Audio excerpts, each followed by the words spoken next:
রাজনগর গ্রামের সমস্যা নিয়ে আনন্দবাজার বাজার শেড এলাকায় মানুষের সভা। সোমবার সন্ধ্যায় রাজনগর গ্রামের একটি সমস্যা নিয়ে ধর্মনগর মহকুমার আনন্দবাজার বাজার শেডে অনুষ্ঠিত হয় একটি সভা। এই সভায় সভাপতি মণ্ডলীতে উপস্থিত ছিলেন রাজনগর গ্রাম পঞ্চায়েতের প্রধান অমর দেবনাথ, রণধীর দেবনাথ, রাজেন্দ্র দেবনাথ, সমাজসেবী কান্তিগোপাল দেবনাথ প্রমুখ।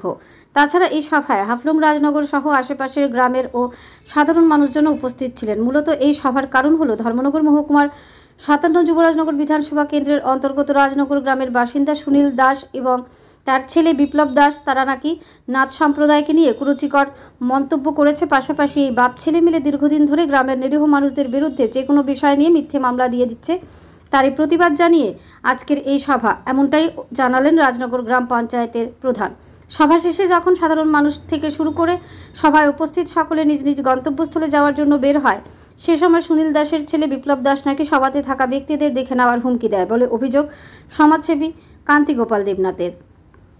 তৎক্ষণাৎ উপস্থিত সকলে একত্রিত হয়ে ধর্মনগর কৈলাসহর মূল সড়ক অবরোধ করে বসে। অবরোধ চলে প্রায় 1 ঘন্টার মতো। অবরোধের ফলে রাস্তার দুপাশে গাড়ির লম্বা লাইন লেগে যায়। খবর পেয়ে ঘটনাস্থলে ধর্মনগর থানার বিশাল পুলিশ এবং টিএসআর বাহিনী উপস্থিত হয় এবং অবরোধকারীদের সঙ্গে কথা বলে লিখিত অভিযোগ দায়ের করেন। সবাইকে বলে আইন মাফিক কাজ করা হবে, পুলিশি হস্তক্ষেপের অবরোধ মুক্ত হয়। অবরোধ শেষে রাজনগর গ্রাম পঞ্চায়েতের প্রধান সহ এলাকার বিশিষ্টজনেরা ধর্মনগর থানায় বিপ্লব দাস এবং সুনীল দাসের বিরুদ্ধে লিখিত আকারে অভিযোগ দায়ের করেন। এদিকে সংবাদ মাধ্যমের ক্যামেরার মুখোমুখি হয়ে কান্তিগোপাল দেবনাথ জানান, বিপ্লব দাসের একটি বোলেরো গাড়ি রয়েছে, যেই বোলেরো গাড়ি দিয়ে অবৈধ ব্যবসা চালিয়ে যাচ্ছে। তাছাড়া এই গাড়ি নিয়ে যেভাবে রাস্তায় চলাচল করে বিপ্লব দাস, তাতে সাধারণ মানুষ রাস্তায় বেরোতে ভয় পাচ্ছে। পুলিশ আশ্বস্ত করেছে বিপ্লব দাস এবং সুনীল দাসকে আইনের মতো তাদের বিরুদ্ধে ব্যবস্থা নেওয়া হবে, এমনটাই জানালেন রাজনগর গ্রামের সমাজসেবী কান্তিগোপাল দেবনাথ। ধর্মনগর থেকে নিজস্ব প্রতিনিধির রিপোর্ট, আরই ধর্মনগর।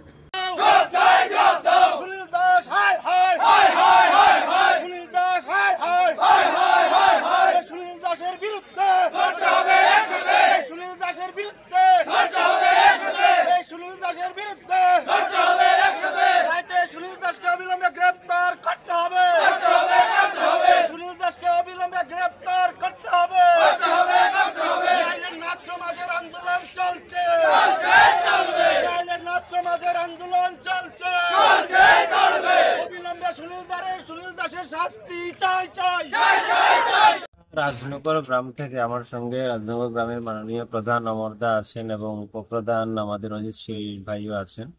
আমরা এখানে আজকে ধর্মনগর থানাতে এই কারণে আসা যে আজকে আপনারা শুনেছেন যে আনন্দ বাজারে আজকে একটা বৈঠক ছিল এবং সেখানে 350-400 লোক ছিলেন। নাথ সমাজকে তুলে আমাদের এখানেরই গ্রামের একজন সুনীল দাস, ওনার ছেলে বিপ্লব দাস নাথ কমিউনিটিকে নিয়ে কিন্তু কটূক্তি করেছে, অপশব্দ বলেছে।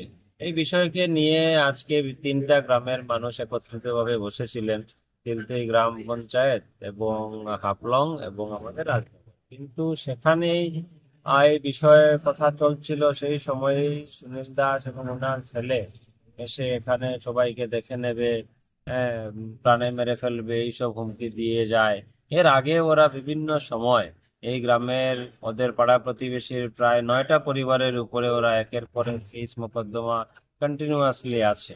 তো তাদের কারণে আজকে সম্পূর্ণ রাজনগর গ্রামের মানুষ বিভিন্ন সমস্যায় জর্জরিত। কেউ কিছু বললেই কেস মোকদ্দমায় চলে যায়। বোলেরো গাড়ি একটা আছে, সবসময় 2 নম্বরই টিপ দেয় এবং রাস্তাঘাটেও এমন ভাবে চালায়। সেদিনও বাজারে এরকম ছিল যে আমাদের 2-3 জনের উপরে চড়াও হয়ে গেছে।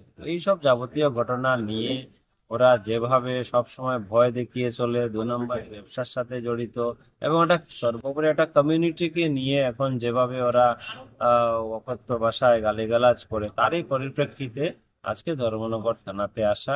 এবং আপনারা জানেন যে পথ অবরোধ হয়েছিল এবং ওসি সাহেব যেতে পারেননি ওনার ব্যস্ততার কারণে।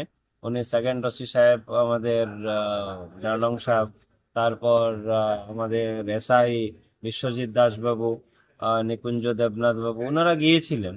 ওনারা গিয়ে আমরা সবাইকে আশ্বস্ত করলেন যে অবরোধ তুলে নেওয়ার জন্য এবং যারা অপরাধীরা আছে তাদের আইনত ব্যবস্থা নেওয়া হবে। তারই পরিপ্রেক্ষিতে এই এফআইআরটা এখানে দেয়া এবং আমরা আশা করি প্রশাসন অ্যাকশনে আসবে এবং এরকম দুষ্কৃতিকারী যারা তাদেরকে অতি সত্বর অ্যারেস্ট করে আইনানুগ ব্যবস্থা নেওয়া হবে।